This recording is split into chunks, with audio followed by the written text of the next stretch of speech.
Hello friends, எல்லாருக்கும் வணக்கம். இன்றைக்கி புதன்கிழமை என்ன மீன் வாங்கியிருக்கோன்னு பார்க்கலாம்.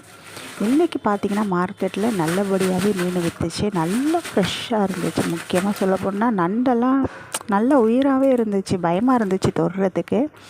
இதில் பார்த்திங்கன்னா 7 நண்டு இருக்குது. இது வந்து 200 கொடுத்தாங்க. ரொம்ப சூப்பராக இருந்துச்சு நண்டு. நான் சமைச்சும் பார்த்தேன். அவ்வளோ ஒரு ஃப்ரெஷ்ஷு நண்டு, அவ்வளோ டேஸ்ட்டாக இருந்துச்சு.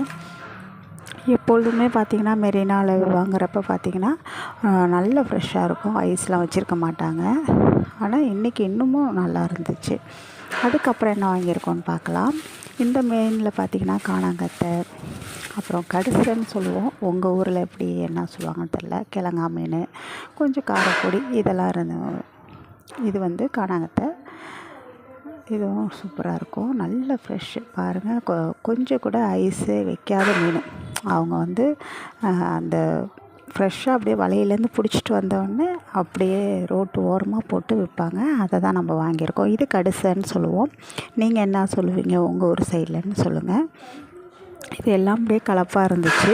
இதெல்லாம் சேர்த்து பார்த்திங்கன்னா இந்த 3 காணாங்கத்தை, இந்த கடுசை வந்து பார்த்திங்கன்னா நல்லா அப்படியே அழுத்தமாக இருக்கும். இந்த மீன் வறுத்தா அவ்வளோ சூப்பராக இருக்கும். குழம்பு வச்சாலும் சூப்பராக இருக்கும். நல்லா அழுத்தமாக இருக்கும். உடையாது மீன். இது வந்து கிழங்கா மீன். இது எல்லாமே சேர்த்து பார்த்திங்கன்னா 200 கொடுத்தாங்க. ரொம்பவும் நல்லா இருந்துச்சு மீன். நான் இன்றைக்கி வாங்கினவர் நல்லாவே கொடுத்தாரு. அது வந்து காரப்பொடியும் ரொம்ப நல்லது. இந்தமாரி நிறைய பெரிய பெரிய மீன் வாங்குறதோட இதேமாரி குட்டி குட்டி மீன் வாங்கி செய்கிறப்ப பார்த்திங்கன்னா உடம்புக்கும் ரொம்ப நல்லது. பெரிய மீனில் உள்ள சத்தோடு பார்த்திங்கன்னா சின்ன மீன் வாங்குறப்ப பார்த்திங்கன்னா ரொம்பவும் சத்துக்கள் அதிகம், டேஸ்ட்டும் அதிகமாக இருக்கும். அது பார்த்திங்கன்னா சப்புன்னு இருக்கிற மாதிரி இருக்கும் பெரிய மீன். இது நல்லா புளிப்பு காரம்லாம் ஏறி சூப்பராக இருக்கும் குழம்பெல்லாம் வச்சிங்கன்னா. அதுக்கப்புறம் ஃபைனலாக நம்ம வாங்கினது என்னென்னா இது பல பொடியும்போம். அதாவது குட்டி குட்டி மீன் எல்லா பொடி மீனும் சேர்த்து வாங்குறது. இந்தமாரி பல பொடி போட்டு குழம்பு வச்சா அந்த குழம்பு அப்படி ஒரு அருமையாக இருக்கும். ஸோ இதை நான் குழம்பு வைக்கிறதுக்காக வாங்கினேன். இது நாக்கு மீனும் எங்கள் ஊரில். உங்கள் ஊரில் என்ன சொல்லுவீங்கன்னு சொல்லுங்கள். இது ரொம்ப சூப்பராக இருக்கும். குழம்புக்கு தோலை உரிச்சிட்டு சமைக்கணும். எல்லா பொடி மீனுமே இருக்குது. இதேமாரி நிறைய சின்ன சின்ன மீனை போட்டு குழம்பு வைக்கிறப்ப பார்த்திங்கன்னா அப்படி ஒரு டேஸ்ட்டு. இந்த மீன் எல்லாமே சேர்த்து எவ்வளோதுக்கு வாங்கியிருப்பேன்னு நினைக்கிறீங்க? வெறும் 150 தான் தந்தார்.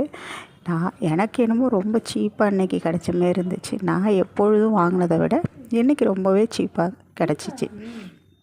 இல்லை உங்கள் ஊரில் வந்து இதை விட இன்னும் கம்மியாக வாங்குவீங்களா அப்படிங்கிறதையும் கமெண்ட் பண்ண மறந்துடாதீங்க. அப்போ தான் எனக்கும் ப்ரைஸ் தெரியும்.